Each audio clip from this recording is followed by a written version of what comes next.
We shall be. Just let me check the audio. Reverb, reverb.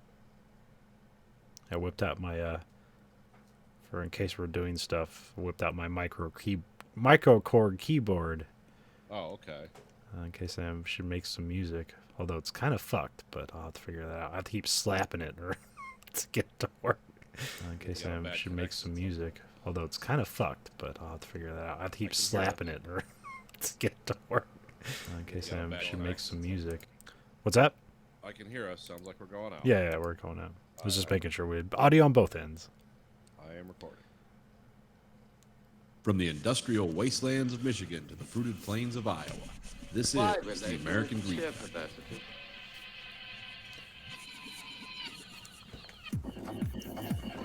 You are the dead. Remain exactly where you are. Make no move until you are ordered. We burn them to ashes and then burn the ashes. That's our official motto. Now we can see you. Clasp your hands behind your heads. Stand out in the middle of the room. Stand back to back. Who can explain the fascination of fire? What draws us to it, whether we're young or old? Here comes the candles to light you to bed. Here comes the chopper to chop off your head. And welcome to the American Green Factory podcast. This is Nathan. This is Conlon. Tonight, frolic through the tulips and have some fun talking about things and stuff. Mostly things we've watched and other passive activities we engage in. Because the world is just too horrible to embrace. Yeah, like people are like, all the podcasts were, they're like looking forward to 2020, and now they're like back at work, and it's like, well, this is gonna be a shit year. Yeah. Yeah, things took an ugly turn pretty quick. Now we're depending on who you believe, we're stopping terrorist cells in Iraq. We're declaring war on Iran.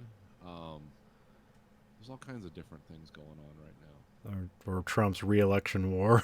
Yeah, Trump's re-election campaign, 2020, blood in the sand, Trump or die.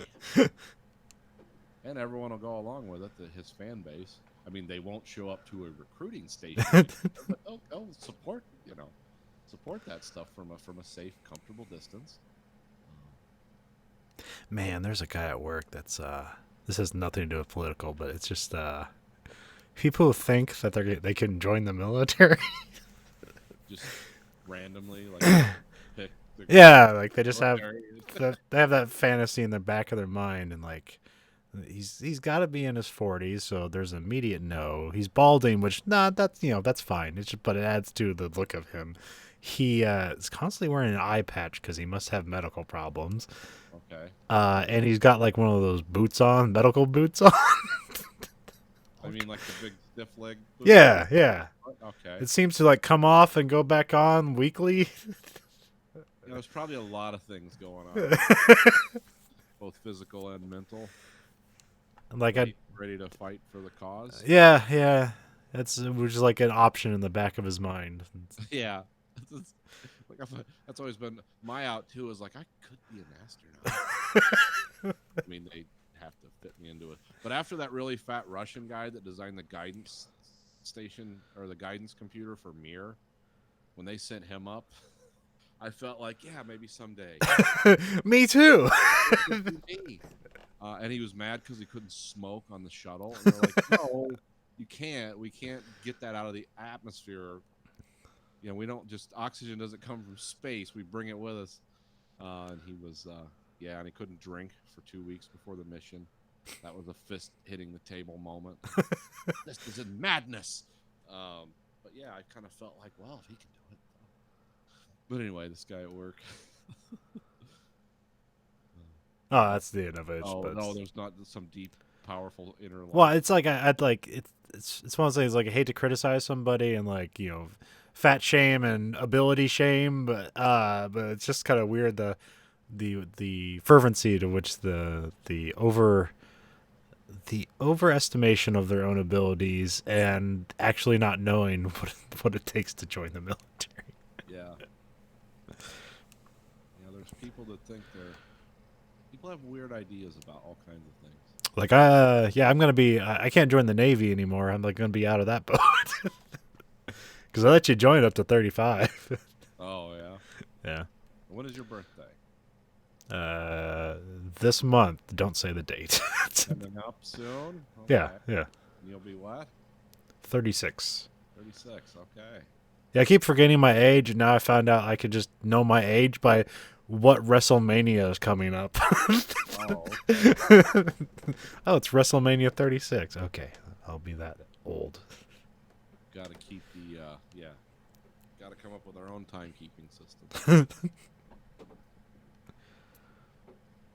I judge my age against Alex Jones. That's because he, I think, was born the same month as me and the same year as me. Really? Okay. I thought he'd be like 10 years older than you. Yeah, this is why I use him as a yardstick. That man is exactly my age to within a few weeks. Like I said, I know I'm fat, really, really fat, but I don't look like my head's been soaked in a whiskey barrel, rage and spiders for 45 years, so I feel pretty good about that. I believe my age contemporaries is one I know is LeBron James. I think I'm technically like 9 months older than him, but we're essentially the same age. Yeah. And who else? Shit, I mean, like immediately forgot it. Like I think like, fuck, what's the guy from Drive? Oh. I always forget his name, but I like so many of his Yeah. fucking movies. He was in Blade Runner. Yeah. Ryan Gosling, I believe. Yes, Staring Man. I think we're about the same age, Yeah. or maybe he's older. But Like I said, I might be fatter than Alex Jones. I'm pretty sure I am. Also, like a foot taller, I think. But like, I don't look, that old yet. so I think the crazy one is like Paul Rudd was like born in 1969, so he like just turned 50. Yeah, he does not look. Still looks he's 35 or something. There's some other people that were like. Although if you look at him like in his early stuff, like he looks like a child, and now he just like actually looks like an adult who's like grown up.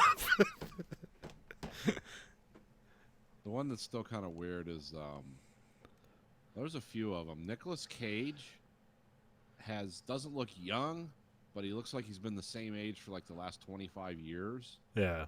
And then Tom Cruise, again, Tom Cruise looks like an older man, but he doesn't look like as old as he is. Yeah. There's Eddie Murphy. Yeah, Eddie Murphy. Well, actually, I thought Eddie Murphy was older when I looked it up because like when we saw those like the movie, the Dolomite movie is dedicated to his brother. Yeah. And I didn't realize it was his older brother. It's like, oh, Ed Murphy's not that old. And also, he seems. But also, he started when he was like 17. 58 now or something. Yeah. Beverly yeah. Hills Cop when he was 24 or Yeah. something, 23. And Sylvester Stallone is our dad's age, which is a weird contemporary. Yeah. I mean, he doesn't. I mean, our dad doesn't have a team of scientists behind him, making sure all his health is in order and all his muscles on him. But he doesn't necessarily look like a 7-year-old man. So Yeah. Yeah, Sylvester Stallone's still doing it. Schwarzenegger's still doing it. He was in what was his latest movie, the Terminator movie? yeah, I mean, he does a bunch of stuff. I mean, I still haven't watched that Game Changer movie, which he was a part in producing it. Of course, that has a lot of people attached to that, weirdly. yeah. Like James Cameron's attached to it and shit like that. It's in a movie about like athletes eating vegetarian. Yeah. And what? Oh, don't even know where we're going with this, but just Arnold Schwarzenegger. Yeah, he's got a bunch of shit he's doing. Yeah. But he's essentially retired from acting, but he'll pop up to do some weird shit now and then. Yeah. Well, he's got heart problems, He's not invincible. Yeah. And he did a lot of steroids, and he freely admits that. not a secret. Steroids, drugs, group Wow. sex. Lots of women. It's like a basketball player. You ever seen his illegitimate child from like his like Oh, it's made. yeah Yeah, the Mexican Arnold Schwarzenegger. yeah He looks like just El Schwarzenegger. I mean, he looks like exactly like him. It's Yeah. bizarre. It's like, oh, he's a little.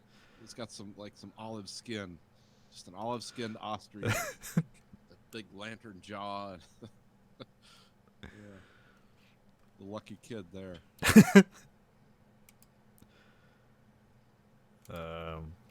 So I went and saw the new Star Wars movie. Oh, you did? Tell me about that. Do you have any questions? Because I've watched a lot of stuff about it because I was trying to get Grayson. It's like we should just round this out. yeah, that's why I went and saw it. He's just adamant about I'm not doing it. I was like, okay, whatever this is, fine. So no, I mean, It's not as terrible as everyone makes it seem, but it is horribly mismanaged. yeah, Because they got into the position of, everyone, the Force Awakens was basically this soft reboot. Like, let's just make the first Star Wars movie again. Let's remake A New Hope. It'll be fun. People will like it. Last Jedi comes out, basically, literally throws everything away from Force Awakens. And then they get to this movie, and now they have to throw out essentially everything out from Last Jedi, and then they just essentially have to make a trilogy within this movie. okay. So it is just rapidly hurried along, slapped together, $250 million movie. Like, I think the last third works pretty well. Like, there's a lot of moments that are, very effective and like emotional and stuff like that, and like somewhat earned, and also ones that are just making you just like literally want to say fuck you to the movie. Like, there's this part at the end where you remember the lady has like the small eyes with the giant glasses. Yeah, It's a part at the end where like everything's okay and they're celebrating. And you know how in the first Star Wars, like, fans had picked up on, like, hey, they gave that medal to Luke and Han, but not to Chewie.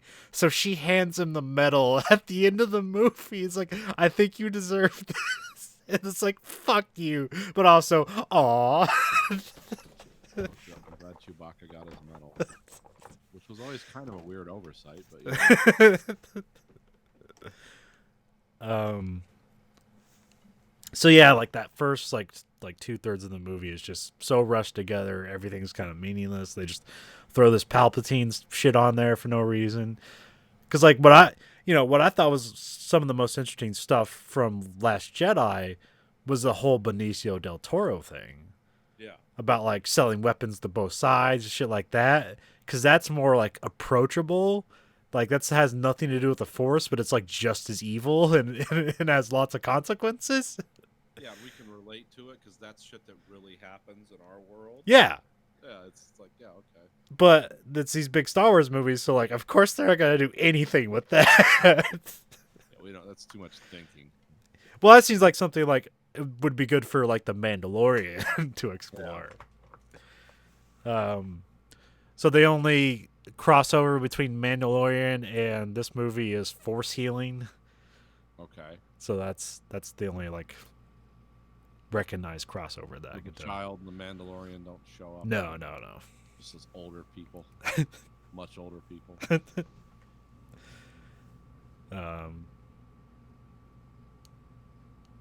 But yeah, it's not as bad as everyone says. Like, it's like that Red Letter Media thing. Like, they always like use very negative connotation to explain a movie because it misses a lot of basic things, but it's still like a well-produced movie with likable actors. It's just like bad writing. Yeah. Well, when I started hearing stuff, and you hear stuff and you don't know what's bullshit. And what is it? When I start hearing stuff like 9 scripts were submitted, they were shooting the movie in November, they were doing reshoots in November, it's like something is obviously. And the thing is, like, I know a lot of people, the weird fan haters, like they Kathleen Kennedy is like Satan. Yeah. And you look at the movies she's produced and the stuff she does, it's like, oh, this is a smart, capable person.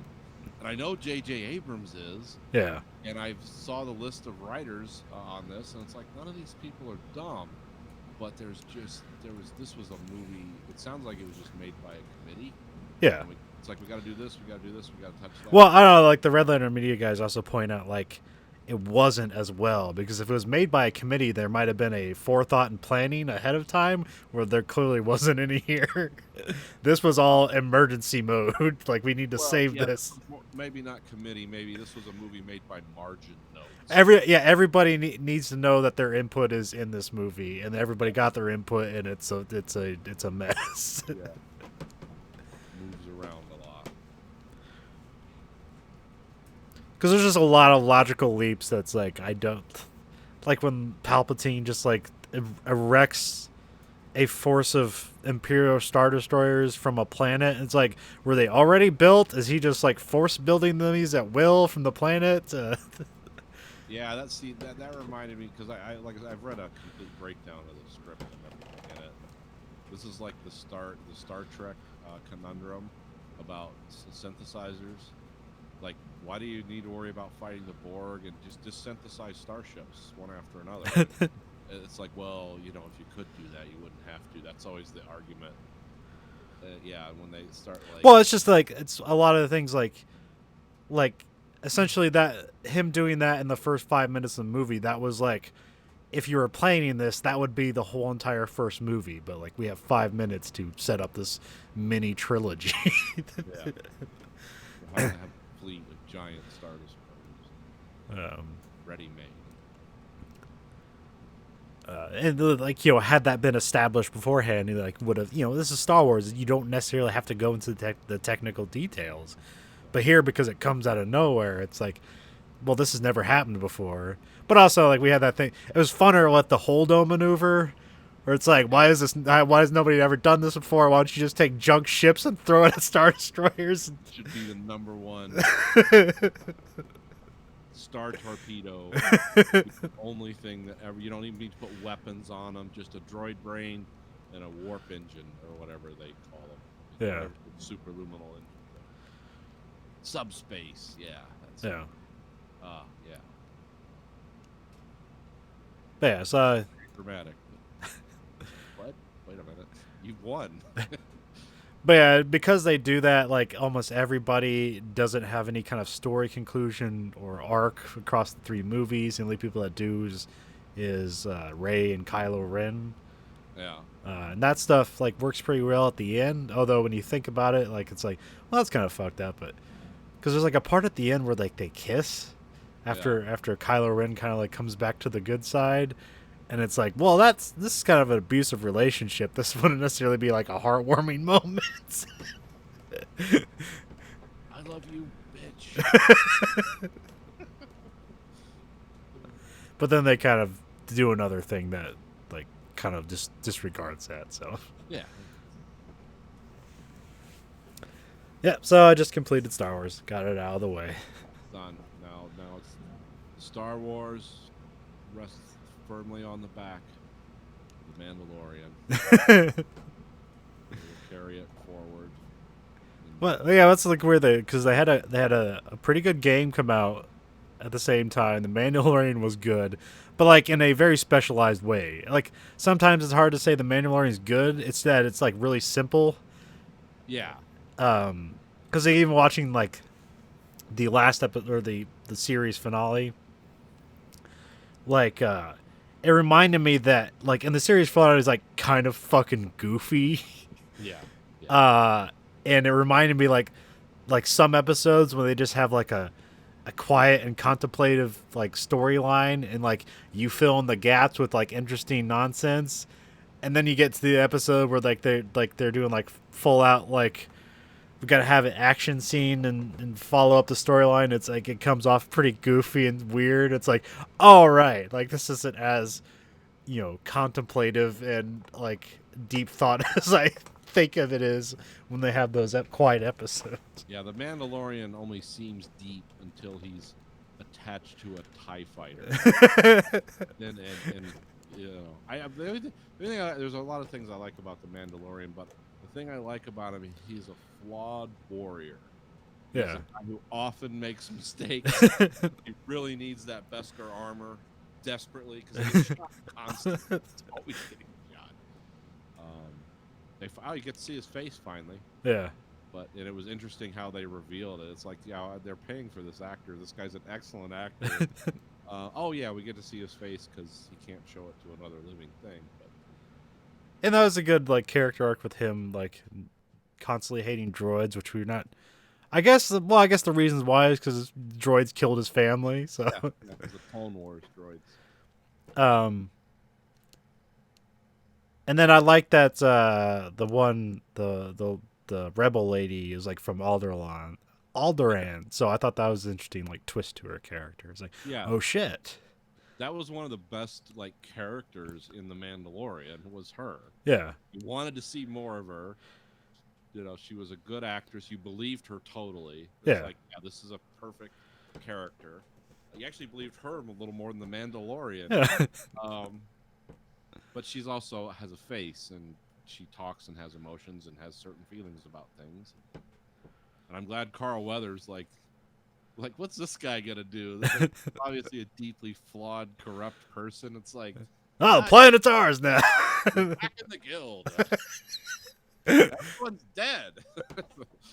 It's just like, okay. Yeah, it came off as goofy, but that reminded us like, oh yeah, this is like, if you like take this as like an old school like Western Yeah. like Disney kind of thing, which it is. Like, oh yeah, that's what you do. Like this Yes, is exactly.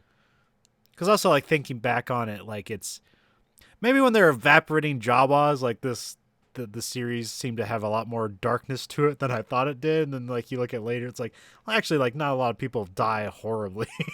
Yeah. It's like this is a more of a family show than what it regards itself as. Well, you can vaporize Jawas because they don't have faces.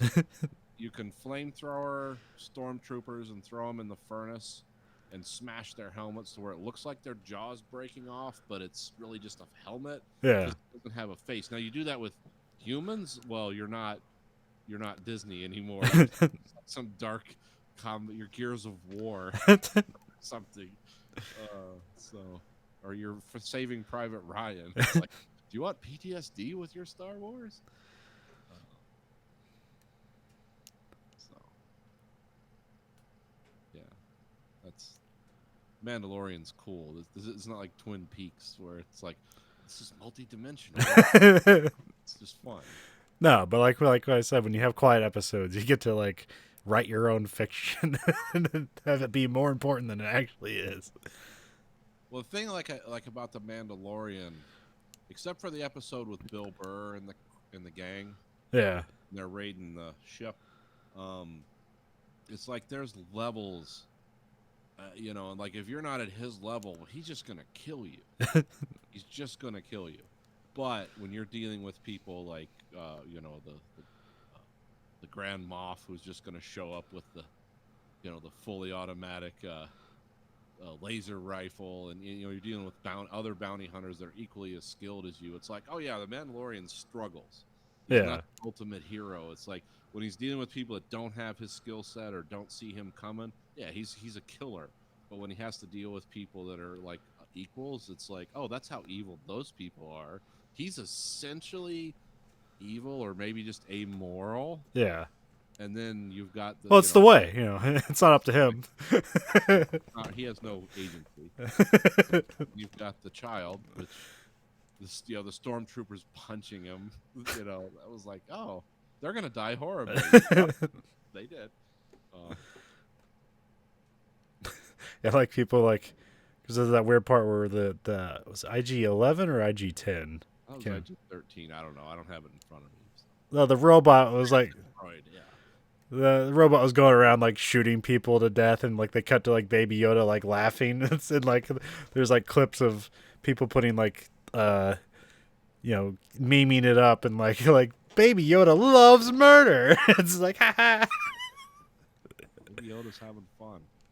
Because there's like some stuff is speculating like maybe it's a Sith because there's that part where he's like force choking the lady, and like that's only like a Sith like power. But then he also has the force healing, which is that would be the opposite. So Also a baby. It's essentially Yeah, a yeah. baby. Doesn't know what it's doing. well, that's the other mystery thing you have to, because like it's supposed to be like a 50-year-old baby, Yeah. because I believe they say that thing is 50 years old, but like They do. so like we have to like imagine that the maturation process for this species is like extremely slow. Yeah, Yoda was like 800 and some years old. Yeah. So, if whatever the Yoda species is, which was never revealed. Yeah. I'm pretty sure it's in one of those encyclopedias or whatever. Or it's in one of those Timothy Zahn books that they've And thrown away. I had an email exchange with Timothy Zahn years ago. He's a nice guy. I actually sent him an email and asked him something about a book that was coming out, and he's like, "Glad you asked." And this is what I'm doing, and I'm going to do this, this, and that. And he like took his time to respond to me. He was like, "Oh, that's kind of cool." Huh. Yeah. Was that back in the days where you could do those things? Yeah, that was back. You could send an author an email through Penguin Books or whoever, and if it was, I mean, I'm sure somebody looked over it, and like because I wasn't asking him about like when's your Holocaust denial book. So once he saw it was normal, either he or his assistant responded to it. Yeah. Now you can't do that because you don't know what lunatic's sending him what, or they're pitching a script to him like. What? I can't unhear this. Shit. Yeah. I'm gonna get sued and I didn't write a fucking thing. Yeah. I gave Timothy Zahn my script and he stole it.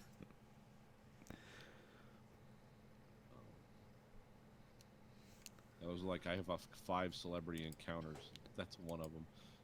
I forgot about that until I was going through my emails a couple of years ago. I was like, oh yeah, I remember this. I don't have any celebrity encounters. I've encountered them through Facebook and through emails. And it's always been pretty one-sided, me asking a simple question, getting a simple answer. No one's like, you are the talent I'm waiting to hear from. No, they were just like, yeah, you can buy it here.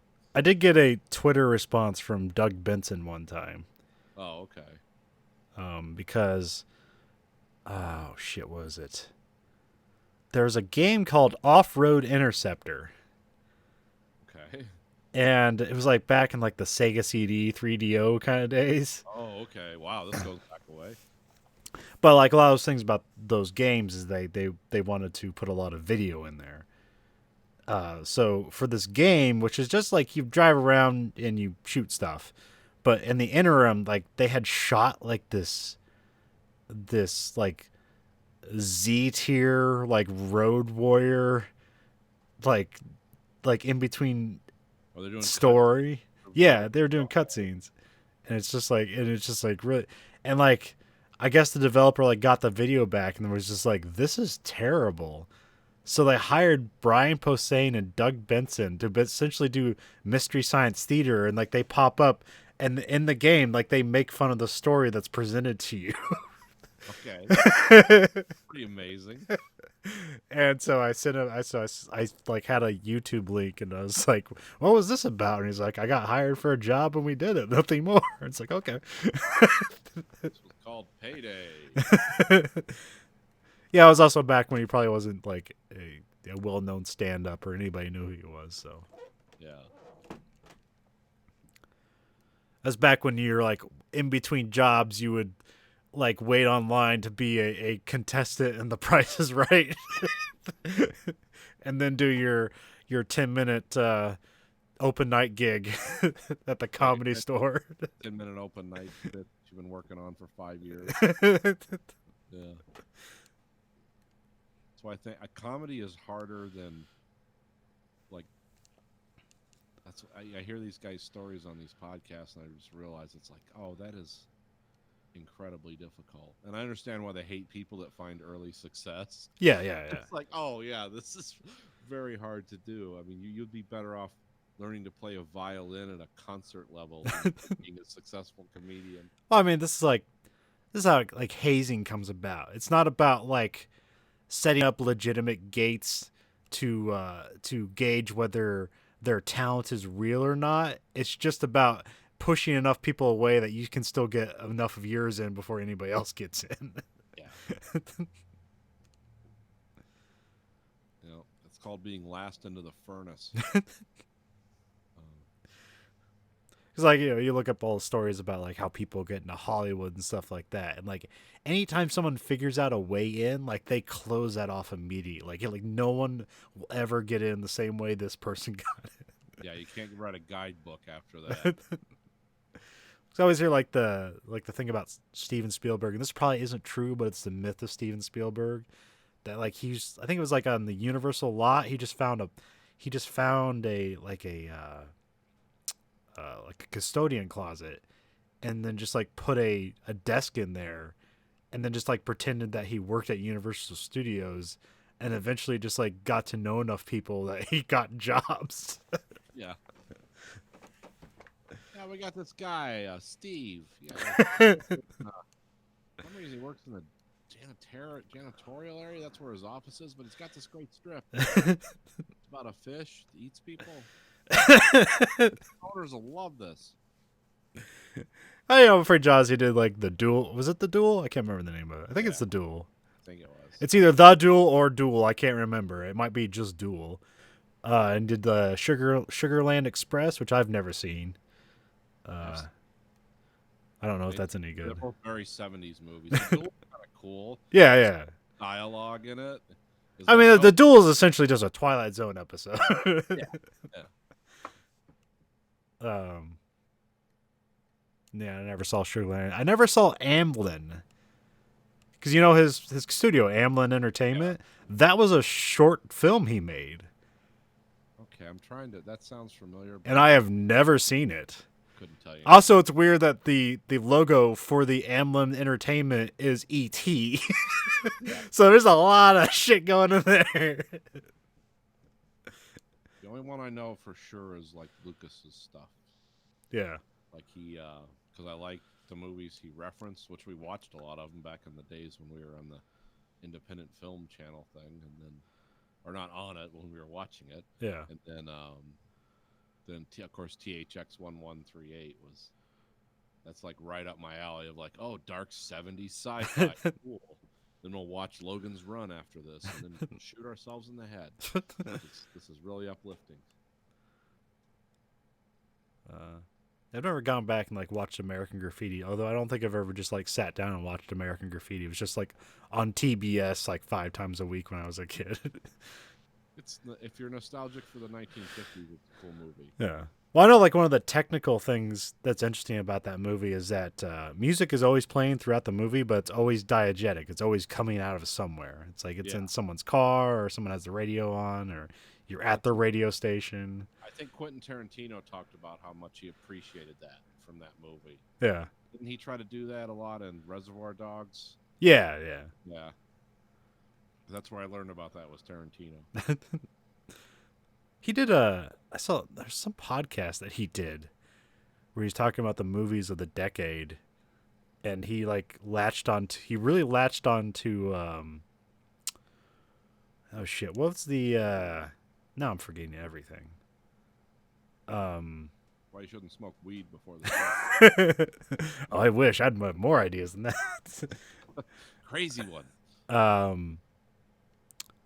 God damn it. What was the French beach that the British soldiers all got left on? Oh, you mean World War II? Yeah. Oh, Dunkirk? Yeah, Dunkirk. Yeah. So yeah, he was like really, he said like he just every time he went back and rewatched the movie, he just found more and more brilliance about it. So that became his movie of the decade. Oh, I could see that. Because he's like who's the director? Nolan, Christopher Nolan. Because he's talking like he doesn't have it's a Nolan movie that doesn't have like a sci-fi twist to it to like really hang the movie on. Yeah. Like it's a historical movie, but he still does like the weird time shit that kind of makes that movie interesting. Yeah. Where you realize like these different parallels are occurring. Yeah, I haven't listened. I just listened to that moment he's on the podcast. I'm not sure how long he's on the podcast, or if they just like They had 5 minutes with Quentin Tarantino, and he recorded a bit for it. Quentin Tarantino- Because it was like as soon as Quentin Tarantino stopped talking, I didn't want to listen to that podcast. Yeah, it's just track it like. It's like orgasm. Off the cliff. This guy working on this podcast for 5 years, collecting interesting guests, and like he's the fucking boner killer of the entire thing. Welcome to the Erectile Dysfunction Podcast. For tonight, I'm going to talk to interesting people for 5 minutes, but don't leave, folks. We still have 3.5 minutes. So put on your seatbelts, and here we go on a cinematic journey. Yeah, that's. I'd like to hear Quentin Tarantino on a 4-hour podcast.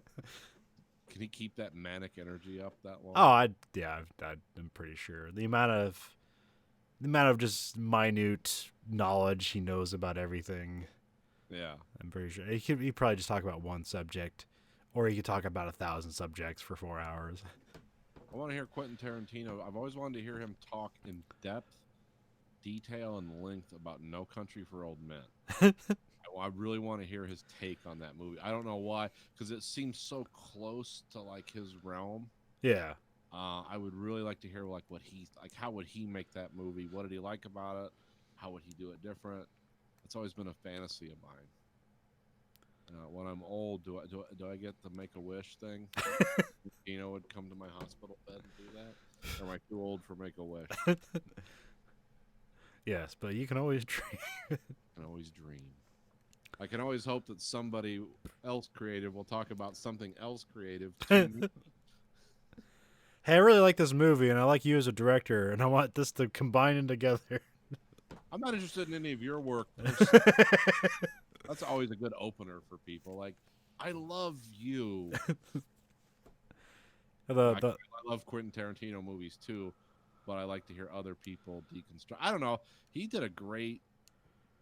There was a great. The Reservoir Dogs had great commentaries on them though.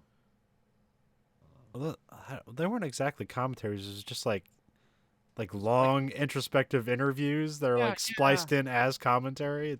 But it was cool. Well, Michael Madsen was a little more direct. Like he talked about the movies and stuff. Like, oh, I remember when we filmed that. No, that's Sean Penn's Chris Penn.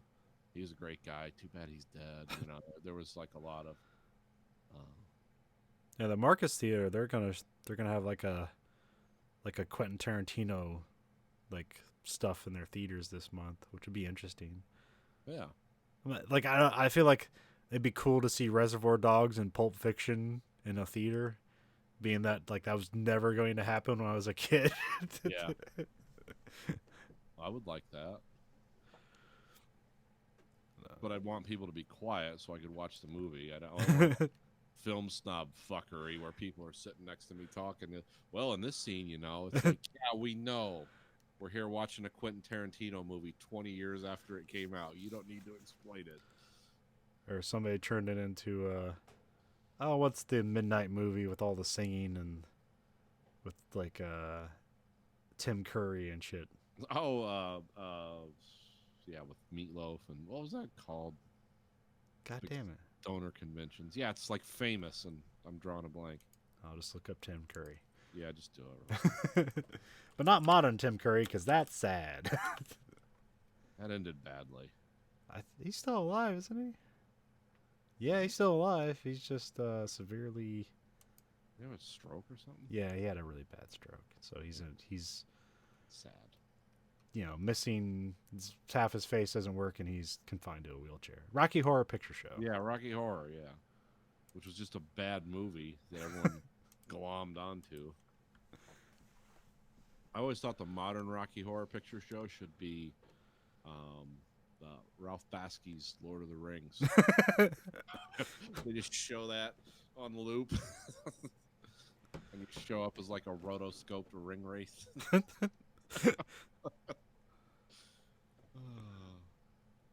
No one caught on. That never caught on. Because Grayson's been doing his own version of Make Someone, where he's making Stacy watch all the Lord of the Rings and Hobbit movies. Yeah. The Peter Jackson came out with, and then I've been doing it's like, well, come here, son. Here's what I got as a kid. Which actually, The Hobbit and The Return of the King are pretty cool for their time. Yeah. But I said, now we're gonna watch Lord of the Rings by Ralph Bakshi. Okay, and then we're gonna watch Fritz the Cat after that because it's all gonna make sense. And Don't forget Coonskin. couldn't find that. It's on YouTube. Oh, is it? I Yeah. couldn't find. Look, I was my on-demand services. Yeah, a lot of his stuff is obscure, but you can. It's available slightly illegally on YouTube. We watched Fritz the Cat, and we watched. This is stuff we did over Christmas. It's like Hitler only has one ball. Like, what do you think of this, son? And even he said, "Dad, am I missing something?" I said, "Yes, this is called the drug culture. We don't have this in our house, so this is You ever showed him Monty Python stuff? I'm waiting on that. I got a disc ordered. But see, with Grayson, it's weird because my son does not. Even though we look identical, he's just like a thinner version of me as a younger person. Our likes and dislikes are very different. Yeah. He does not. Well, I don't know. Monty Python always feels like that thing. Like no one can show it to you. You just have to find it for yourself, or you'll never get it. Yeah. So I think like AMC like in 1996 was showing Monty Python the Holy Grail, and I was like, well, this is stupid, and then it's like, this is hilarious. And I can't imagine someone trying to push that down my throat. It's like, no, you'll love it. It's like, no, fuck you. Come here and watch it. I'm like, well, why do they have coconuts? Why don't they just have horses? Yeah, shit like that. 'Cause what was the one I showed him that it didn't quite bomb? But I was probably too young to. This is when he was in his Harry Potter phase, when he liked the movies and read the books, and then he was like, the books and the movies are different, and there was like some kind of conundrum with him. It's Yeah. like, I don't know which one to like. It's like, well, what do you mean? He goes, well, you got to work more to like the books, but the movies are fun. I said, well, think of one of them as a delicious meal, a wholesome, nourishing meal. That would be the books, and then think of the movies as the candy you eat in the movies. And he didn't get it. But then I made him. What did we? Oh, Time Bandits. Like, my Harry Potter. And we watched that, and he was like, "That's just depressing and weird." Well, it's a commentary on consumerism in England in the '80s. I said, "You got to get that," and then Sean Connery. Yeah. So when I introduced that as my Harry Potter, I think that was my big mistake. He watched it, and he was like, there's nothing happy about this. He did think the giant scene was cool.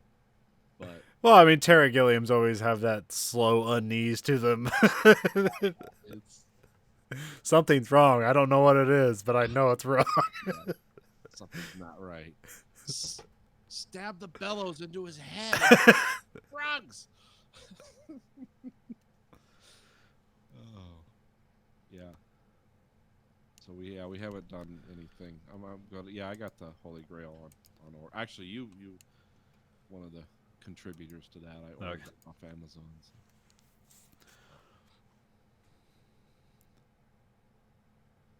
So. I've never like I always hear people like talk about Life of Brian. And like in segments, like it sounds like the greatest movie, but anytime I sat down and watched it, I just was bored to tears. Yeah, Life of Brian is better as just like watch a segment. It's really funny. That piece of meat was fit for Jehovah. Sid, it's hilarious. Or it's like you described me like, what was it, like the Jesuit Suicide Squad, and like they all kill themselves before they actually do anything. Sin Squad. Yeah. We're gonna stop sin, and they're just a bunch of like a firing squad in a circle. Yeah, that might have been. I don't know if that was in Life of Brian or one of the TV shows. I'm not sure. Yeah, there's some great stuff to that. I mean, you gotta kind of have a background though, and like understanding what they're making like that's why the Holy Grail. Life of Brian was a more like cohesive A to B script rather than just a lot of random nonsense. Yeah, the TV show's a lot of random nonsense. I mean, so is Holy Grail. Yeah, but it was in a continuum, I guess. Yeah. I mean, it was all yeah, except for like the Terry Gilliam animation bits. It had all of the similar theme and everything to it. Except when they cut to the writer and the writer dies of a heart attack for reasons. Or when the police show up and arrest them all at the end of the Yeah, movie. that was a good one. Bring out your dad. Wait, I'm not dead yet. Yes, she is. Well, I'm your king. I didn't vote for you. You don't vote for a king. See, this is insufferable. Great Please, women lying in ponds, distributing swords. There's no place for system of government. Government comes from a mandate for the masses, not from farcical aquatics.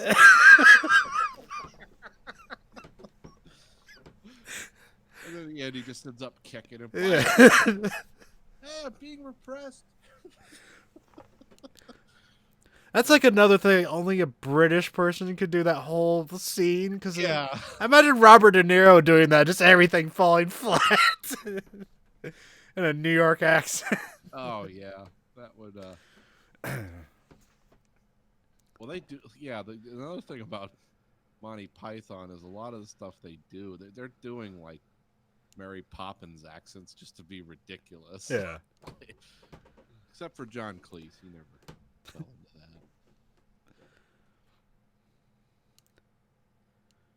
But yeah, Chris Nolan. Did you see that Tenet trailer? Not yet. Oh, I need to watch it though. yeah. It gets fucking weird. Well, really? That's surprising. Well, there's a part where it's like it seems like something wrong happened. Like the something is the especially there's a part with the boats where it's like you see these boats moving forward, but they look like the waves are clearly going backwards. But then like there's a dude on the ship doing pull-ups, but that's going forward, and it's like something's weird going on here. And then you figure out, oh, it's a weird like time rewinding thing, but like you're still conscious and moving forward. It's like, oh, he found another way to do an Inception movie. Yeah. I still want Christopher Nolan to do another Batman movie. Yeah. But what they'll do is they'll just roll it out and have Christian Bale. He's talking like this is Batman. And then the last thing you see is the credits. It's like Batman. It says at the bottom, franchise. They're trying to save it. Yeah, I don't think they're. Yeah, because they're trying to make the Batman movie, and I think it's in like its fourth turnaround and third director. Yeah, good luck. A new actor as Batman. There's two people that did it right. Tim Burton for 2 movies, and Christopher Nolan, and everyone else For 2 movies. 2 movies. Yeah. It depends on. I don't really like Batman Begins that much. I think Dark Knight's great, and then like Dark Knight Rises kind of grows on me because the more you revisit, the more interesting it gets. But it's also was just kind of weird at the time, and it's like a really fucking long movie and has a really weird time skip in the middle of it. Yeah, it's not my favorite was the second one. Yeah. I like the first one. I mean, there's always lines I remember from that. It's like that started a life affirming philosophy for me. Like, I'm not gonna kill you, but I don't have to save you. Like, I base my life on that saying. Yeah, I thought the Liam Neeson was a bit like kind of corny in that movie, and the third act reveal was just so obvious to me. But I think it was also obvious to everyone. But I just thought that movie's like, oh, cool. Christopher Nolan got a lot of money to do an action movie. It was like, that's cool. And I think there was a lot of hunger out there for a good Batman again. yeah. Well, yeah, it's because the previous one was fucking Batman and Robin, and it's like, yeah, we're gonna do Dark Knight, fucking dark again. Yeah, we're getting away from cartoon stuff. Well, the cartoon stuff was good, just not the live action cartoon Batman nipples and credit card stuff. Yeah, no, that's what I meant. Yeah, the Batman cartoons were some of the best stuff that happened in the 90s. So. Yeah. I even like those, and I don't usually like stuff like that. Oh, so anyway, The Witcher. the Netflix. new Netflix craze. Yes. I didn't know anything about this. I don't play the games. My son does. And I watched it. And for 3 episodes, I was like, what the fuck am I watching? And then, kind of halfway through, it's like, not even out of a sense of duty. It's like, I'm going to see this through. This looks kind of cool. Yeah.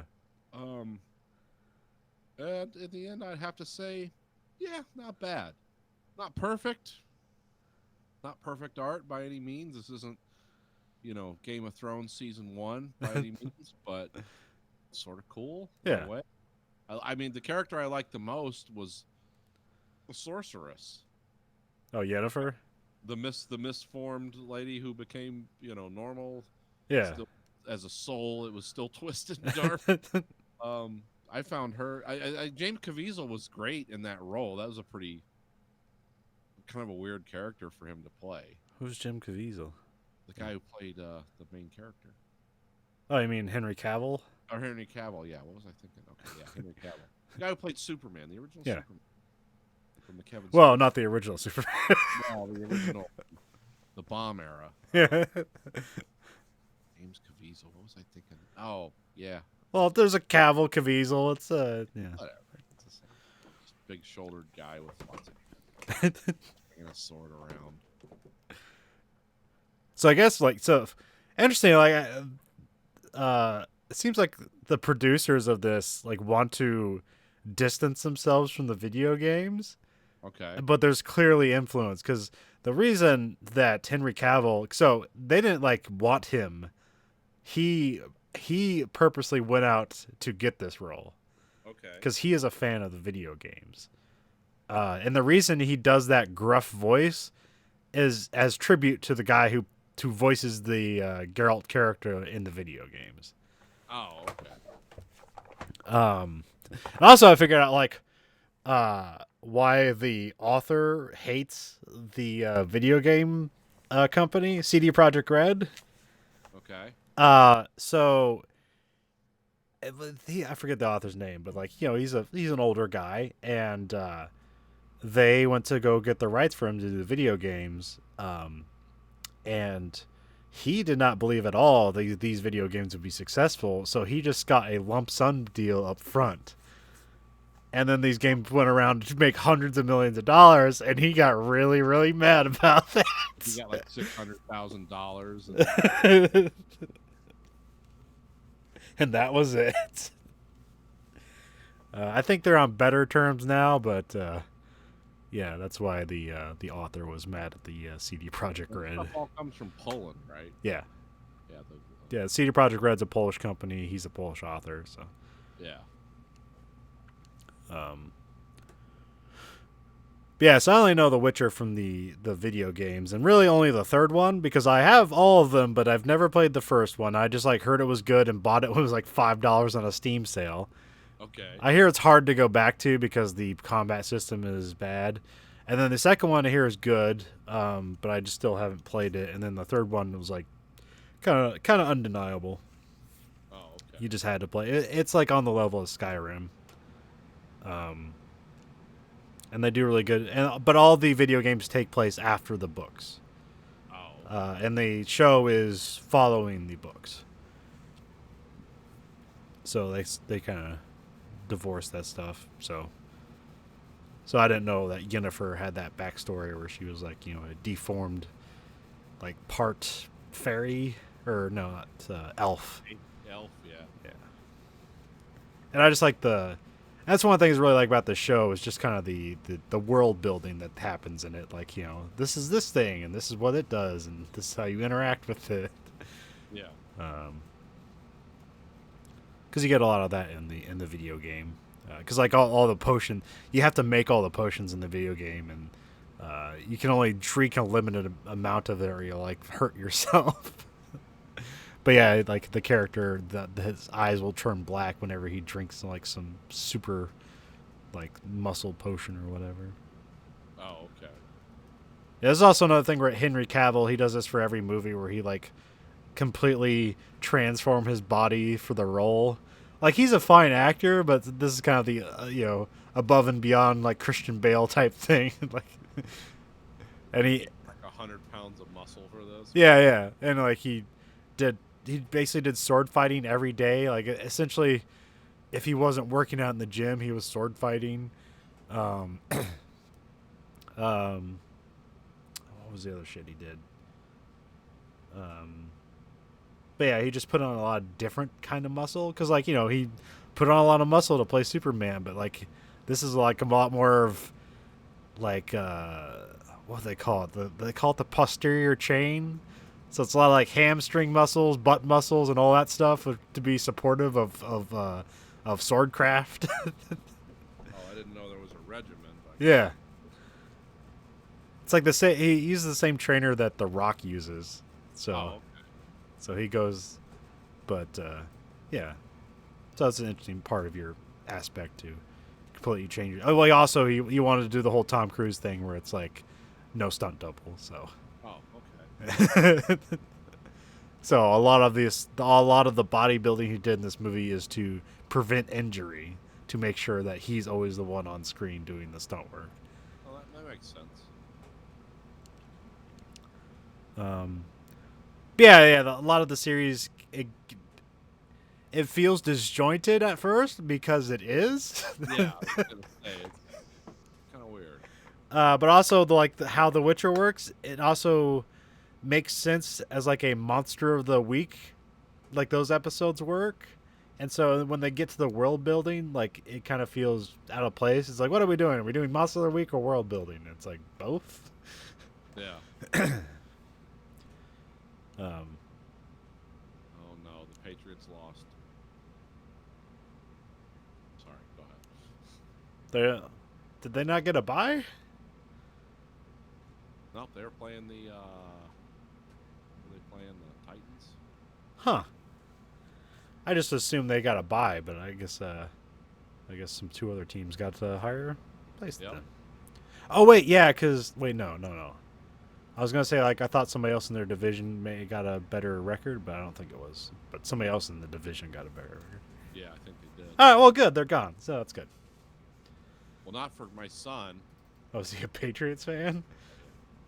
I just assumed he'd be a Lions fan or a reluctant Lions fan. Well, I mean, he'd be a Lions fan if they like made it to the playoffs. Shit, he'd be all about it, but no, he liked who's this guy? Well, Gronkowski before he retired with Brady, because he had the same position. Gronkowski did. Okay. Yeah. Tight end. Well, he did his junior year, senior year. Just no, he was a Patriots fan because that was a surrogate because Michigan. And the pissed. I mean, we can talk about this. No. You want to talk about Holocaust jokes? Same level of fun. Anyway, The Witcher. I'm trying. I feel like I had more pithy things to say about it, but I've just like forgotten about most of it. It's like I don't know. I think it's good. Like I've heard a lot of podcasts talking about where people are like just kind of falling off of it, and other people are like it's great. It's like has a weird thing on Rotten Tomatoes where it's like critically panned, but like the audience really loves it. Apparently, it's exceeded The Mandalorian in popularity according to some analytics. Yeah, these are Netflix numbers. Yeah. Like interpreting the Dead Sea Scrolls. Well, it's like somebody monitored traffic data, and that's how they determined it. So. Yeah.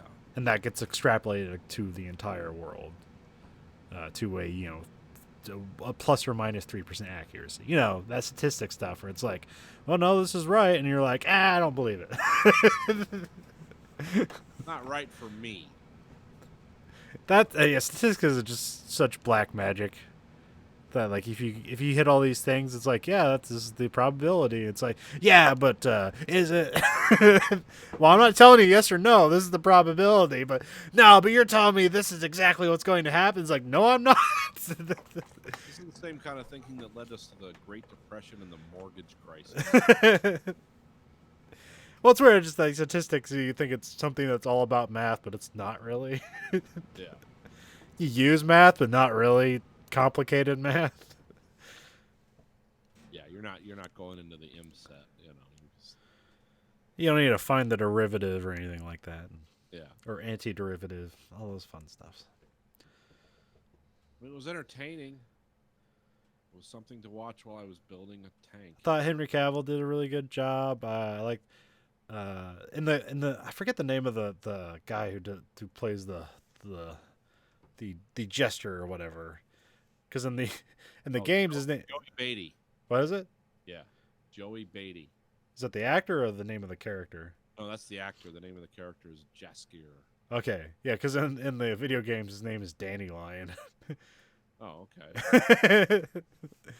But in the video games, because there's a lot of choice making. So, and there's always like, no matter what you do, something bad will happen essentially. But it just was like, which bad interesting is more interesting? Yeah. So there was like sometimes there's a. I ended up like giving a village to an evil tree because I thought it would end up like working out in the village favor, but it's like, oh, now the tree's just eating those people. Oh well. This didn't work. The drawing board. But then I looked up like what happens when you kill the tree, and it's like the village dies, and it's like, oh well. I guess nothing was gonna work.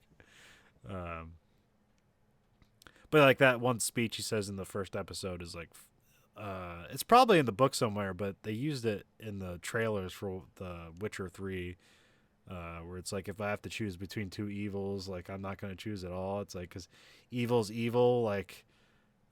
Was it high, low, middling? It's all evil. Yeah.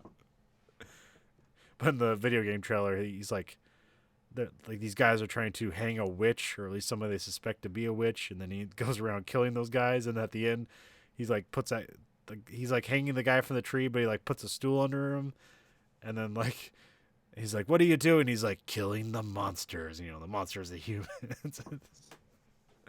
I also like that thing that with him here, where he's a guy who just, the weird thing about the Witchers is that it's like people hate them. There's no more of them. There's a limited supply of Witchers because the place that you made Witchers was burned down and invaded or whatever. Okay. So there's because I think like in The Witcher 3 they always talk about like he's like the last Witcher, but like, that's how you immediately create a season 3 arc, is you tell people that this is the last person, and then season 3 they're not. So you only saw one other Witcher in this one, and he immediately died. So yeah. Ciri becomes like way more important, like how they did it in the video games, because she essentially just becomes a Jedi. She's the most powerful being in the universe, and yeah, Witcher 3 is really cool. Like if you With yelling, she just yells a lot. She trained because Geralt raises her and gets all the Witcher powers. So she essentially is a new Witcher, but she has the blood of like ancients, or what do you call that? What's like the precursors of the god? Well, not Promethean. Elder god. She has elder blood. Oh, okay. So that's what makes her. And there's like no more elder blood in the world, so that's what makes her unique. And in the third game, there's a faction called the Wild Hunt, which chases her down, which is kind of like if you mix John Carpenter's The Fog with like Pirates of the Caribbean, but like with flying ships and ice instead of fog. Okay. And they look like their armor looks like skeletons, and they just come in and fuck up the place, and nobody can defeat them, and like they need her for power for some reason. Witcher 3 is a cool game. I'd recommend it, but it's also really fucking long. But that's what you do with those games. It's really more about the storytelling than. But the series, I thought, was pretty good. I think maybe coming from the video games, I don't know actually. Maybe, I don't know. Because I haven't read the books, so I don't know if coming from the books to this would be more or less, like not entertaining, but more palatable or not. But yeah, Geralt, I like his whole things where if he finds out somebody's intelligent or a creature is intelligent, he's not just going to immediately kill them, even though his whole thing is like he kills things for money. Yeah. I like when he's fighting that goat guy and he's like, "What'd you do? Your mother fuck a goat?" And the goat's like, "What happened to you? Did your mom fuck a snowman?" That's some good dialogue. Yeah. I think what the elves like seem to appear in that, and then just never pay off. Yeah, well, like that story. At least the elves were like, "Oh, these are the Native Americans." Okay, Yeah, yeah. he just killed them all.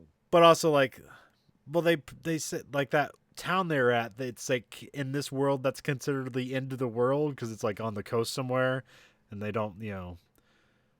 But I don't know how the world's supposed to work. Like I think it's supposed to be essentially the Earth, but long time ago with magic. Okay. I don't think it's supposed to have not direct correlation with history, but like some, and like in terms of like land mass and stuff like that, it's supposed to, but everything else, no.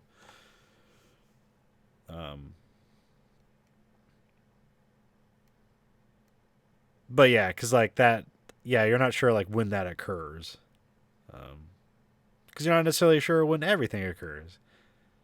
Because like Yennefer stuff seems to occur like over the course of like 100 years, Right. or you don't know, you don't really know. It's a long time. Yeah, it's a long time and she doesn't age, but she's a powerful sorceress now or whatever.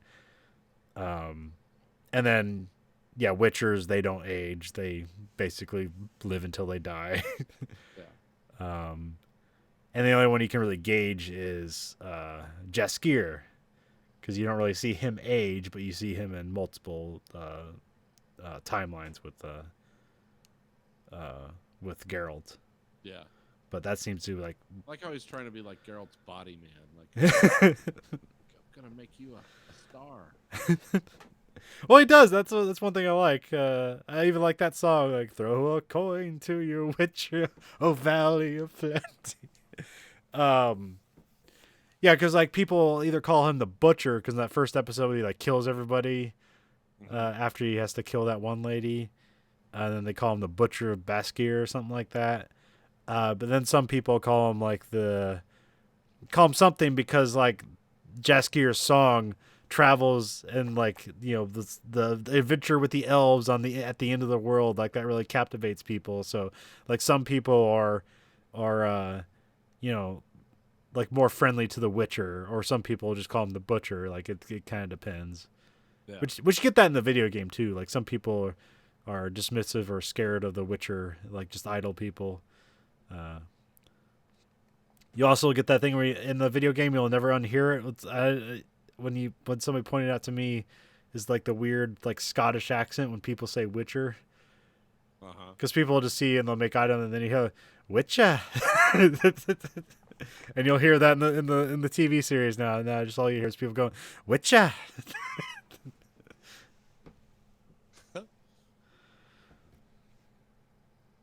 Yeah, I don't know. We'll have Andrew in here. He saw it all. I think he liked it. And I think he plays the games. I don't think any of them has this made you interested in any of the books at all, or? Yeah, I might pick one up. I mean, if I read fantasy, if I get time, Yeah. I might look them up, see what's available. Because I hear like kind of different things about it, but that could be the translation. I hear, I hear there's like they're of varying quality, but They're probably dense. yeah. But yeah, I mean, all in all, I'd say I enjoyed the job. It was a nice surprise. Yeah, I mean, I didn't like dig into it and like I wanted to further research, but it's like I kind of like the arc here. It's suitably dark enough. I found it. I more enjoyed like a lot of the idea of it, and I didn't think the special effects were that bad. But like I was listening to podcasts, and they're like comparing it to like Xena Warrior Princess, and I'm like, no, it's not that bad. And I thought it was like vaguely comparable to Game of Thrones, but like not on its top tier level, but what are you gonna do? I guess. Well, I mean, some people are hard to put. I mean, yeah, it was a Netflix movie. It was our series. It was 8 shows. It was an American-British co-production. and they already optioned it for another season. Yeah, which I have no idea when it's coming out because if you look on Internet Movie Database, it says 2021. So Yeah, 2021. I guess this did come out at the end of the year, so it might as well be a 2020. Yeah, December, because this came out like when I was on Christmas shutdown, which Yeah. was like last week of December. So we watched another movie on Netflix, or this was a movie, not a series. The Two Popes, which I didn't really even know about. Like a lot of things on Netflix, it just appears. Yeah. And I saw that, you know, Anthony Hopkins and Jonathan Pryce were in it, and they were playing, like, you know, Anthony Hopkins was Pope Benedict, and Jonathan Pryce was going to play Pope Francis. Is like, well, this could be interesting. These are great actors. And I watched it, and I enjoyed it. I mean, there's not a lot of action sequences. Yeah, it's like I was expecting more like Matrix stuff to happen. yeah, I don't necessarily have a whole lot of things to say about it other than it's like a good like performance by both actors, and it's interesting to learn about the history of both guys. So Yeah. um, Yeah, I mean, there was a lot of, you know, the strength, of course, you have two great actors, Anthony Hopkins and Jonathan Pryce. Jonathan Pryce, who are actually, you know, they're like 10, 15 years younger than the actual people that play. So, which, because like, Anthony Hopkins is in his 80s and Jonathan Pryce is in his 70s, and they're Yeah, Anthony Hopkins did such a good job. I was actually concerned for Anthony Hopkins. yeah, it's like, is his health failing? Yeah, it's like, yeah. Because, like, that's how it's portrayed here is, like, you know, Pope Benedict. It's Pope Benedict, right? That's he Yeah. plays. Okay. His health is failing, or at least on the decline. Is he still alive? Yeah, he's Okay. 92. Okay. And I was like, so is that his character, or is this like the last vestiges of the consciousness of Anthony Hopkins, and we just threw a Pope costume on it, and this is the things he says in his spare time? Yeah. I don't know. Yeah, I don't know. I don't know much about Ratzinger towards the end of his papacy. Yeah. But yeah, Anthony Hopkins did a. I mean, I don't know how much of this is like real and how much of it. Yeah. I didn't really do a lot of investigation. I just enjoyed the verbal jousting between these Yeah. characters. Yeah. Talking about things that. Yeah. I mean, this seems like a stage play, like brought Yeah, to life. yeah. Yeah. Yeah. Because there was really interesting stuff with like the Argentinian like junta or whatever military coup. Junta, yeah. Like the part where like they're just like executing people on an airplane and just dumping them off in the ocean, and then like all the bodies wash ashore. It's like, whoa, holy shit! I bet Argentina makes really great horror movies. Yeah. They have a problem for that, believe it or not. Yeah, it was kind of. I mean, it didn't go much into like Pope Benedict or Ratzinger's background. 'cause No, they- they didn't. They just have people call him a Nazi, but they don't talk about his Yeah. whole Nazi youth era or whatever. But Yeah, well, I mean, he was in that because he was forced to be. 'Cause Yeah. that's what he did.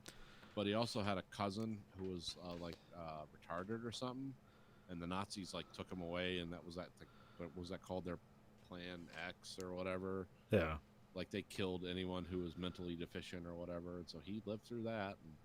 But they didn't really go a lot into that. no, it was more backstory for Francis. Francis. Yeah. I can't say their real name. It's like Boglio or something like that. Yeah, Jorge Bolugio. Yeah. And it's weird. I like the stuff with movie it. that they speak so many different languages. Yeah. That was There's, fascinating. there's a lot of Latin. There's some German. There's a lot of Spanish, and then they speak in English. And then at the end of the movie, they're like, "I hate English." They both like agreed like it's a terrible language to talk to each other in, because these guys, you know, these people that are this smart probably speak 20 languages. Yeah. Well, need to be to go on all their pilgrimages or whatever. Yeah. I like the whole stuff where like, with I don't know the real thing, but the way they build him up is that his whole concern is the inequality of wealth and how he can't. It's hard for him to accept like the extravagance of the whole Pope thing Yeah. that goes along with it. He doesn't like that. Like, no, you gotta wear the special shoes, like, cause they're super expensive, and wear this jewelry. He's like, no, my stuff's fine. Yeah, no, he's really like that. Or he's like trying to order a plane ticket for himself. It's just like, yeah, sure, the Pope's ordering a plane ticket. What's your real name? Jorge Bagulio. Oh, like the Pope, right? And she just hangs up. Good joke. No, he's really like that because he didn't want like the armored vehicles and stuff when he came to the U.S.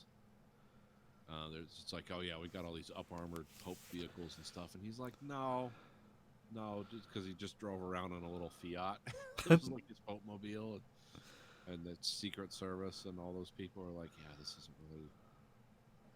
But he kind of reminded him, he's like, well, you know, I'm an emissary of God, so if he wants me to be here, I'll be fine. Well, you know. So yeah, he was kind of like that. I did like. They had some interesting character touches with Pope Benedict, where you so Pope Francis is Argentinian Yeah. from South America. Now Pope Benedict's a German, and you don't get to eat with Pope Benedict, but you eat in another room with the food he's eating. Like they make you the same meal as him, and it's some kind of German food, and even Francis or Jorge at the time, and the nun kind of laughed. Is like, oh, this is terrible. Who eats this? It's like, well, I don't get to eat with him. Oh no, he eats alone and he watches TV. Like, oh, okay.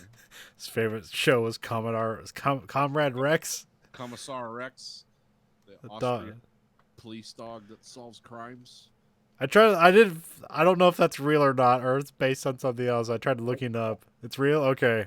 I couldn't find anything. Well, it's an Austrian TV show. So Okay. it's not gonna Well, I wasn't sure if like what they showed was the actual show or if they made some mock-up of it for the movie. No, it's like a weird comedy. Yeah. But it's a comedy like in kind of the Austrian German style, where it's really stiff.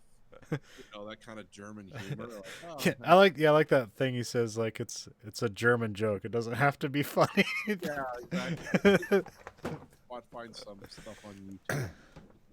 It's like the German Shepherd's really engaging as an actor, but that's about it. Yeah, what were you talking about? The difference between Ratzinger and Boglio. Yeah, it was. I mean, they're just, he is the Pope Francis is the first pope from a third world country. He's the first pope from the southern hemisphere. All before that, there was Polish guys, Italian guys, and then German guys. And yeah, it's Pope Benedict had a very formal style, and he didn't address issues head on. Because a lot, this kind of hints around at the edges of things that were actually going on. In the Yeah, Catholic Church. what was the thing with his assistant being arrested? Was that a kid diddling thing, or is that something else? They had a gay nightclub Oh, okay. in Vatican City, where priests would go and be gay in a nightclub in Vatican City. And it all came out, and and Pope Benedict was just like, I'm not even going to talk about this. Kind of like, because the genesis of this movie was that the guy, and remember they showed the election in the beginning, and it was kind of between him. It was between Pope Benedict and Pope Francis who would win. Of course, we know Pope Benedict won, and Pope Francis was very much like, well, don't vote for me. Vote for what's best for the church. He's always a very self-effacing guy. And you get to, I don't know how much that process is authentic, but you get to see the fascinating process of voting, and it's not just the white smoke stuff. It's the weird like red thread that you got to sew through all the votes and stuff. It's like, what the fuck is all this nonsense? It's from a 2,000-year-old human institution. The Vatican Church is the longest, or the Catholic Church is the longest human institution that's ever lasted, right? Okay. Like that stuff goes back to when Rome was still a thing. Yeah. That's where that's so they have a lot of weird. Like, remember when they hit the guy on the head with the hammer to make sure he's dead, or they elect a new pope, or because you can't appoint him if the guy's not quite dead. even though we have completely modern ways to tell if someone's dead, they still follow that tradition. I mean, they're not like bashing his skull in. Yeah, so they kind of argue about things or talk about, because another thing too is I just gonna call him Pope Francis. He's a Jesuit, and he was from like a different order, and they kind of, because the Jesuits were kind of seen as like a little too serious, and so they had a lot of like disagreements about how things should be handled. But the whole point of this movie was he was bringing his letter to Pope Benedict saying, "I'm resigning. I'm not going to be the Bishop of Argentina." Done. And so that's and then remember how he kept I'm sorry, did I say Argentina or Venezuela? Argentina. Yeah, because Pope Francis is from Argentina. He was trying to resign the whole time, and Benedict wouldn't hear it. He'd be like, "About my letter." Yeah, we'll talk about that later. But I want to watch. Well, yeah, they make it like Yeah. at first they make it seem like it's some sort of like political argument. It's like, if you resign, this looks bad on me, and then like later on, you basically find out it's like, no, you can't resign because you're going to be the next pope. Yeah, because I hate this and I'm not doing this anymore. Which is also interesting because it's just like, yeah, I'm gonna resign, and he's like, no, you have to die in office. That's the whole reason of being pope. And he's like, nah, I'm not doing that. It's happened before 2 times in 2,000 years. There's an argument. So that was the time like where Pope Francis looked kind of bad. He was just insisting this old man die in office. Yeah. To the appeasement of like, you have to show that you suffered like Jesus. Right. Pope Benedict like, no, there's another way.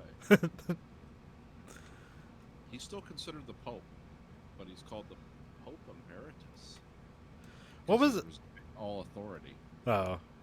What was the joke about there being 3 popes in like the 70s or something like that? Oh yeah, well that's what is that called? A schism, or you have an antipope, and because like people were declaring themselves from their own order. I did kind of look that up. It didn't make a lot of sense to me. Yeah. But it's like say the Jesuits and some of the other orders is like, well, we had a vote amongst our own bishops and we decided this guy's the pope, but they were kind of like breakaway factions. Okay. This is where people like what's his name, the great actor who fell because he liked to make anti-Semitic and racist rants. Mel Gibson. Yeah, this is Mel Gibson's dad. Followed one of those guys to Australia. That's how they because it had something to do with Vatican II and saying stuff in Latin, and there's all it's dense. It makes Lord of the Rings look easy to understand. Some of the The weird thing that like weirds me out, I haven't been to funerals recently, and church I guess recently. Yeah. Is the whole where you get the party to say "and peace be with you," and you go "and also with you," and they change that. I'm like, why? Now it's not "peace be with you" and also with you. It's like "and with your spirit." It's like, what the fuck's that about? And I never looked it up because I don't care. Yeah, it's like who wears the green cloak and who wears the blue cloak. Make a difference. I'll die. But yeah, no, I get it. Yeah, that's this movie made like a really dense, complex subject seem like a kind of a warm conversation between 2 guys who did not agree with each other. Yeah. But ultimately, like, okay, we can have truce. You shouldn't resign. I shouldn't be pope. But this is happening. And we're going to agree to disagree on things, and we're still going to be friends, and we're going to watch soccer, and we're going to try to, if we can't agree, we can still get along, which I thought was kind of a cool message. Yeah. Maybe poignant for the time we live in. I don't know. Well, also like there's a thing he's talked about like with Pope Benedict being like really into learning and like processes and stuff like that, but like he spent all that time and he didn't really get to know people, and so that's the opposite with Pope Francis, is that he's like he really got to know people and their struggle, and like that's sort of like their where they diverge, and and that's where Pope Benedict saw like a future for Pope Francis to like take the church forward or whatever. Yeah, Because also like with the whole like kid diddling fiasco is like, oh, we lost like 90 million followers because of that. yeah, and they do talk about that. They don't hit it head on. No, they actually just basically like have a hearing loss in the middle and they start to get into it. Yeah, well, that's how it was handled. Because the Pope Benedict did not want to. He's like, I either couldn't imagine it, or he saw the political ramifications of it. I think it was more he couldn't imagine it, Yeah. because I don't think any of these people are like evil people. I think they're, people at the top of a very complex order, and some of them are good administrators and some of them are good orators. Sometimes the two things don't meet. And so it's like, how do we deal with this? We ignore it, because we can't imagine this, or we delegate it No. to people. But one interesting part of this movie, that for all the things I did know about, I did not know about all the stuff that Bergoglio went through in Argentina, and how he was kind of 1 foot in, 1 foot out, a collaborator, and then hated himself for that later. Yeah. Because he freely admitted, I was afraid. I didn't want to die. That was like, and I did sort of look that up, and it's like, it's not far off from things he said. Because it wasn't long after that, like, he didn't speak for 2 years. Because he was waiting for God to tell him, it's like, did I screw up? Did I do the right thing? And so he's like, I'm just not going to talk to anyone for 2 years until I know. And then apparently he found out, because he started talking again. But that's when he became a voice for the downtrodden. That kind of led him to that path. And in Argentina, there's lots of downtrodden. Yeah. So it's rich subject matter to get from. Good television production though. Yeah, very imaginative people. Isn't that where our guy comes from? Who did Children of Men and the other movies I like? I don't know. Is he Argentinian? I don't know. Let me check. I remember there was an HBO like serial killer show that came out of Argentina that was. I remember like getting really into the first 3 episodes, but I didn't follow up on it. And there's a couple other things that's popped up, and it's like they do some good stuff. I should probably pay more attention to it. Because it seemed like, it's one of the, like, money probably goes a long way there. So if you got somebody who's like a good artist and you give them $2 million and that turns into like $50 million essentially for Argentinian purposes. Okay, no, Alfonso Cuarón was from Mexico. Okay. About that. But yeah, I found this movie to be enjoyable and pleasant. Yeah. Interesting and well done and well acted. Yeah, it's all about the performances. So. And then you get a quasi history lesson that. Yeah. So. You get close enough for all I give a shit. To be honest. Yeah, I'm not gonna double check it too much though. I might go to a Wikipedia page. Pope Francis has always been a fascinating character to me. Yeah. Pope John and Pope Benedict seem like kind of like more of the same, just highly traditional guys that were steeped in, the preserving the past. Yeah. Pope Francis kind of, he has to be that too, but also is a guy who like doesn't like Donald Trump and says it, and is, have you ever seen the reluctant photograph with him and Donald Trump and his wife? Oh yeah, look that up. Just look that up while I'm talking. Look up Pope Francis meets Donald Trump and Melania. And you can tell like he is wildly uncomfortable. Like the most powerful spiritual leader in the world and the most powerful man in the world did not make, much contact with each other. No message was shared there. Do you see that? Yeah, he looks like he's like he looks like he's like in the corner in Blair Witch Project. Yeah. Don't look at the corner. Look at the corner. Well, because like Trump's wife is acting like, someone who's like familiar with this is how you act around, the guy who sits on the throne of St. Peter.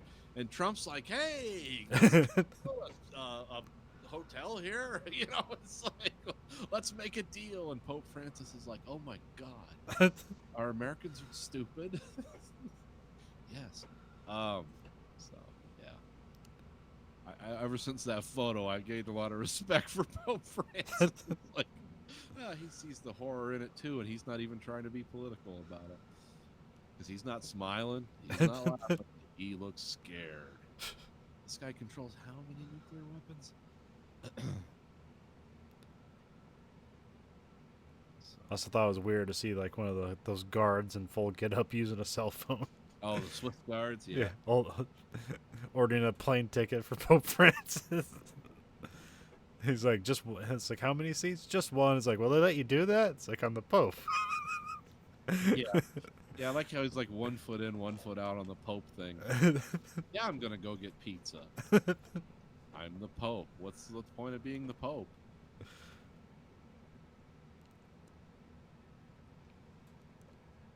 So yeah, I would recommend the two popes and The Witcher. Netflix has got some great stuff this recently.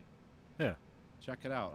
And it's going to be a dire times for movie because it's January, so it's just a bunch of Yeah. shit movies coming out.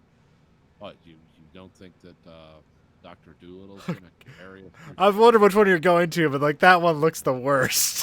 It's like, oh, we tried to make Lord of the Rings out of Dr. Doolittle. Like, what the fuck are you doing?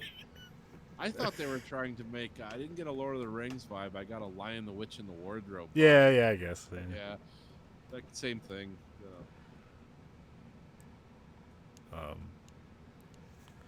One other embarrassing. They did a Red Letter Media did something where they had Rich watch a bunch of movies that are coming out recently, and he just gets. Oh, is that the one where he just like pours a gallon of? Yeah. Milk? Yeah. Okay. Yeah. This looks like a movie from 15 years ago. Next movie. This one too looks like it's from 15 years ago. So they did like a Grudge remake and. Did you hear about the Grudge remake? No. Okay, you know how they do the market research before they release those movies, so they can punch them up a little bit or change things. Yeah. It's only the 7th movie in the 20-year history of that got an F. Research. So make of that what you will.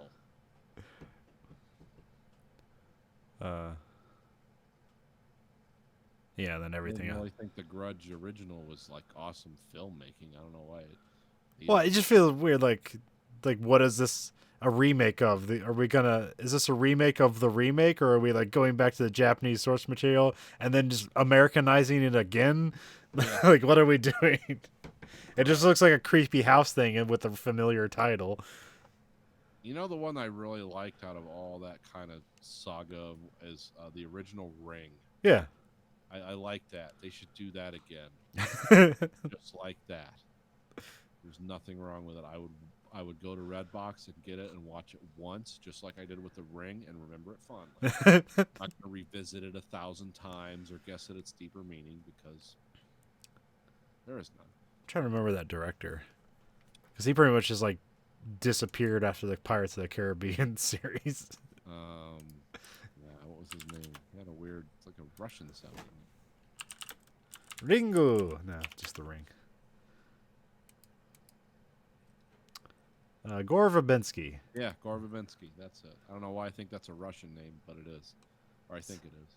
Probably not. Oh, right. He did that Lone Ranger movie. God damn. Oh, so Director's Jail, Eternal Well, Jail. he did another movie, and I never saw it, but it looked interesting, but I didn't want to see it, called A Cure for Wellness. Never heard of it. Oh, was that the one where they went to the, like those retreats he used to go to in the 30s, Yeah. whatever, 20s? Yeah. And it was like some kind of horror subplot. Yeah. I didn't watch it. And he's in pre-production on a new movie called Spaceless. Okay. A man wakes up inside a spacesuit tumbling helplessly through space with a computer designed to keep him company until his air runs out, trying to solve the mystery of his death. Sounds uplifting. Seems cheap. Yeah, it's not a lot of production. It's an hour and a half of a guy dying in a spacesuit. It's just black and stars. Yeah, Suffocation, the movie. Strap in. I'm waiting for the Revelation Space series to come out. Are they working on that? No. Okay. They should be. Just like they should be doing the Gap Cycle. Well, you'll never get the Gap cycle made in this climate. Yeah.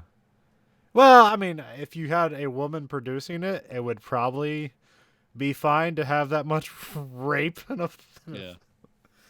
I mean, it'd still be terrifying, but at least somebody could be like, "No, we need to show how ugly this really is." And as long, Yeah, I like how everyone hated that. Well, I mean, the real story and Forbidden Knowledge had a lot of that because it was two different guys raping her over two different books. But it's like eventually she either destroyed or she won. yeah, yeah, Even in the books, like she won. She killed all those guys or mentally screwed them. And it's like everyone still focuses in on it's like, oh, this is a horrible book about space rape. It's like, well, yeah, but eventually the woman won herself through insane acts of bravery and insanity, yeah. everything else. But, yeah. Yeah, because because the Witcher series is helmed by a woman, which I thought was interesting. Oh, is it okay? Yeah, she worked on the Marvel the Daredevil series. Okay. She wasn't like the main producer, but she was a producer, and so she kind of, I guess after all the Marvel stuff imploded, they have these employees laying around. It's like, you want to do The Witcher? Yeah. I want to pay my mortgage. Which I canceled Disney Plus because they had nothing in the reserve. I mean, they had all their movie franchise, but they never had. There's nothing exclusively in reserve that I had any reason to keep subscribing to it for. Yeah, it was just a rehash of everything you saw on Netflix before they took all the Marvel stuff away. Yeah.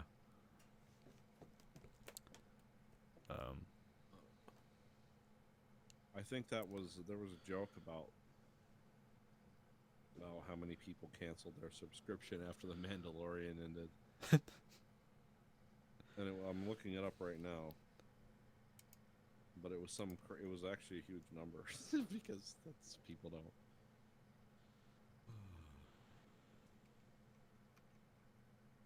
Oh, here's how to quit. Here we go. People are canceling Disney Plus. Let's get the numbers. Where's the data? Yeah, after The Mandalorian. Oh, 23 million? What? That's not right. That's exaggerated. Oh, okay, 8 to 9. All right, I can see 8.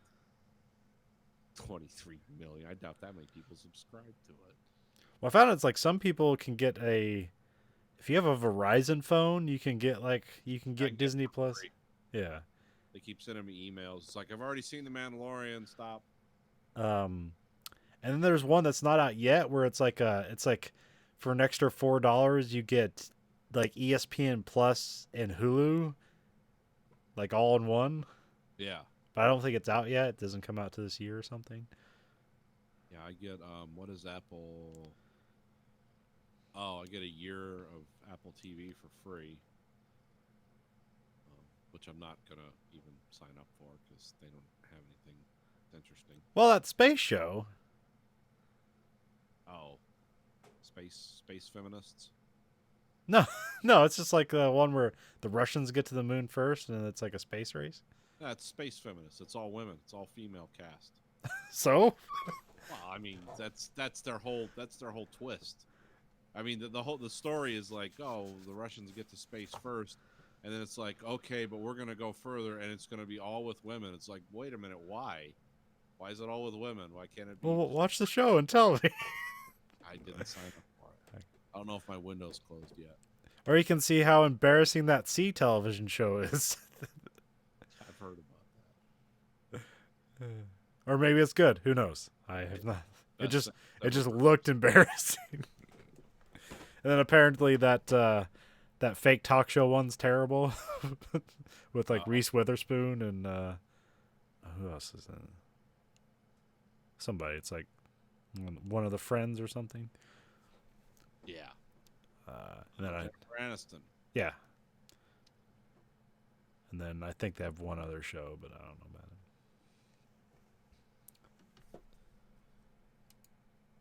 See, there's supposed to be something with the guy from Aquaman. Yeah, that's the C television show Yeah. where everyone's blind. Yeah. Yeah, that's Jason Oh, Momoa. that's the same one. Okay, I thought Yeah. that was another one. Jason Momoa's done some weird movies. I like that he was in Stargate Atlantis, and then just like, and then somewhere along the lines became a movie star. He just got bigger. Yeah, he just became a larger. This guy's kind of close enough to The Rock, and he's Samoan. Yeah, And Momoa's like Samoa, except it's a drink. That's a mimosa. Ah, whatever. he's a beautiful man. I've been listening to the best of for Comedy Bang Bang, and a lot of Paul F. Tompkins does a lot of stuff on there, but he co-hosts the best of stuff, and he's like always trying to do new characters. And he decided to do Jason Momoa as a character, but he didn't know how Jason Momoa sounded, so he just sounded like a Cockney pirate. That was his Jason Momoa. Like, oh, I'm Jason Momoa. One of the characters in Snatch. I still Well, haven't. that's I coming still out, haven't. What? The latest. What's that guy's name? The director. Guy who did Snatch and Lock, Stock. Oh yeah, it's Married to Madonna. Or he was? Guy Ritchie. Yeah, Guy Ritchie. The latest Guy Ritchie joint's coming out. Another English action crime heist. Yeah, it seemed to be like kind of back to form for him. Maybe Yeah. I haven't really liked. Like, what's the last Guy Ritchie movie I liked? Maybe the Sherlock Holmes movie. Yeah. They were. I remember being like really disappointed in The Man from U.N.C.L.E. Like I thought that looked cool, but like I just didn't really get into it. No, it didn't work. I never saw the Game of Shadows, the sequel. It was Uh, horrible. Those Sherlock Holmes movies managed to be boring and interesting at the same time. the King Arthur one he did seemed kind of interesting because it's like, let's do modern video styling and editing, but like with this old timey story. And I hear that did not mesh well. No, it didn't. It was like weird Matrix action multi-camera stuff. Yeah, Oh, they did Aladdin too. yeah, nah, no. Gentlemen. It's the latest one. Matthew Yeah. McConaughey. Yeah. As a drug dealer in England. Because there's a bunch in there that I never saw. I heard Revolver was okay, and Rock and Rolla was okay. Yeah, Revolver was kind of cool. Revolver kind of seemed like The Professional in some ways. Yeah, Remember who's the guy whose movies I like, Luc Besson? yeah. Like it seemed like a Luc Besson movie directed by Guy Ritchie. Rock and Roller, I'm trying to remember who's in this. That was like an early Gerard Butler movie, wasn't it? Maybe. I think so. Actually, I think it's still a Rock and Roller. It was just a lot of style, but it was like okay because it was just Idris Elba was in it. Okay, yeah. Okay, yeah. It was a lot of style. I don't know if it was like great, but it's like here's British crime with style, so it's a Guy Ritchie movie. It's like okay, yeah. And then I don't remember The Man from U.N.C.L.E. I don't think I saw. I got about halfway through it. It has Henry Cavill in it, Oh, Oh, okay. and what's the Armstrong? What? Army Hammer. That's his name. Okay, yeah. Because that's What's he been doing lately? I don't know. Let's look it up. He was in what was it? The Lone Ranger. Yeah. He's in a lot of stuff, but I don't recognize him as being like a lead in any of these. Looks like recent post production. Well, Wounds is his most recent movie, which I don't know what that is. Might be an indie movie. And then he got Death on the Nile, which is coming out this year. Oh, it's a Kenneth Branagh joint. Okay. Huh. Oh, was that like a? Oh, that must be a Hercule Poirot movie. Okay, it's in one of those. You know, like Murder on the Orient Express. Yeah. That thing. Okay. And then Dreamland. So your 3 stories about world of opiates collide. A drug trafficker arranges multi-cartel fentanyl smuggling operation between Canada and U.S. Okay, so he's doing a drug movie. Something called Rebecca. No, nothing there. Something called Find Me. It's just announced, so nothing there. Okay. So, I mean, he's gotten work. But the interesting thing about Uncle, it's like, yeah, these two guys. One's supposed to be a CIA agent, and the other guy's a Russian KGB, and like they have to solve a crime together. So, and it's during the Cold War. So, it seemed like it would have been up my alley, but I just didn't get into it at all. Just didn't work. No. And maybe I just saw it at the wrong time, but because I feel like it should have worked on me, but it didn't. Yeah.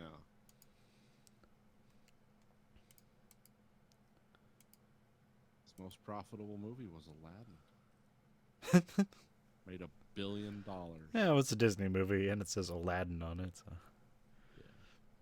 Well, that's those weird like things they do. Isn't that like where directors go to get money to get their projects they want to do? Yeah, sure. Didn't the guy who did The Mandalorian, like he did The Lion King? Yeah, he did The Lion King. Yeah, so this is like how I get to do The Mandalorian, do the live action Lion King. Well, I hear there's like some deep seated thing about that. Why they're doing these live action remakes is because animation studios have unions, but like 3D effects studios don't. Okay, yeah, it sounds like the 18th century. That sounds about right. I just thought they were doing it because it was money in the bank. Yeah, probably. You don't have to develop anything, or you just redo the same shit and go back to the well. I'm not. I don't know. The way Jon Favreau talked about his stuff with The Lion King is that they were like fucking around with new technology. Okay. So that sounded interesting, but I have no desire to see that movie whatsoever. So. Like, there's a lot of Disney movies I haven't seen. Yeah. Care to, because my jam for Disney was The Black Hole. That's as Disney as I want to get. Yeah, Disney's straight up, but yeah, there's nothing I want to see because it's mostly just family friendly movies, which are fine. But yeah, I mean, like all the Pixar stuff is great, but it's not necessarily like I'm going on my way to see that. Like I'm not going to theaters to see a Pixar movie because I don't want to go to a theater with a bunch of kids. Yeah. I want to break off into like nerd, corpuscles. And discuss the movie afterwards. That's the kind of movies I want to go see. Nerd block. I want to go to movies where guys are wearing elf ears and costumes to the movie. It's just so I can feel better about myself. Not that I like that. It's just like, well, at least I'm not as fucking crazy as these guys. But anyway, that's all I have. Do you have anything else? Oh, sure, I could talk about more about it. We'll stop there. We'll sleep on it. So anyway, this week for the American Greed Factory podcast, this is Nathan. This is Colin. Goodbye, America.